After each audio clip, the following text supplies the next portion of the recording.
le président Trump a signé sa première loi d'immigration de Laken Riley Act. On en avait parlé. Maintenant, c'est devenu la loi. Évidemment, n'oubliez pas de tapoter et de joindre cette page pour des nouvelles d'immigration. Maintenant, que fait de Laken Riley Act? Dès que ça change tout à fait une bonne partie, justement, du droit de l'immigration. Toute personne maintenant qui a été arrêtée, mise en examen ou condamnée, justement, de l'étalage de plus de $100, ben cette personne, justement, ferait face à la détention obligatoire. Donc ça, c'est un très grand changement par rapport à la détention qui était requise pour les personnes qui avaient justement commis ce qu'on appelait des crimes aggravés avec une sentence de plus de 365 jours. Mais là, non, on a changé justement l'épaule et ça, c'est justement la nouvelle loi. La deuxième chose, c'est que justement, les ministres de la justice des États, ce qu'on appelle les State Attorney General, ben, ils ont le droit maintenant de prendre justement, de traîner le gouvernement fédéral devant les tribunaux, justement, pour demander qu'ils mettent en détention les immigrants, justement, qui seraient touchés par cette loi.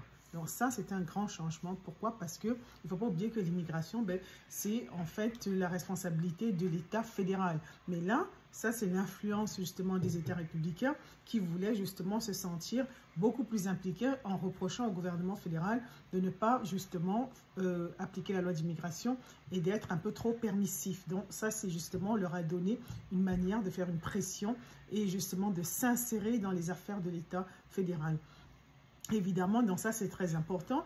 Également, justement, les États, à travers le ministre de la Justice, auraient également le droit de demander au ministère des Affaires étrangères, de State Department, donc justement d'arrêter d'émettre des visas aux citoyens de pays qui ne coopèrent pas avec les États-Unis quand il s'agit justement de déporter leurs citoyens. Donc, si par exemple vous êtes d'un pays et que votre pays décide de ne pas coopérer, donc on n'arrive pas à vous déporter, mais maintenant ils ont un moyen de leur forcer la main, se disent que justement, ben, puisque vous ne voulez pas coopérer et prendre vos citoyens, ben, on va refuser justement d'émettre des visas aux citoyens de votre pays. Et ça, les États peuvent en fait, ils ont ce pouvoir maintenant sous cette loi de forcer maintenant le gouvernement fédéral.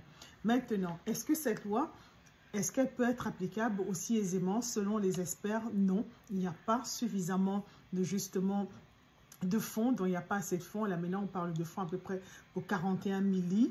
Donc il faudrait des fonds non seulement pour avoir plus d'argent pour exécuter la loi, il faut avoir des fonds pour pouvoir mettre les personnes en détention et ça aura aussi l'effet un peu arrangé de pouvoir d'avoir des gens qui vont se retrouver hors de justement de la détention, tout simplement parce qu'on doit appliquer la loi. Voilà. Donc merci de nous avoir suivis. À bientôt.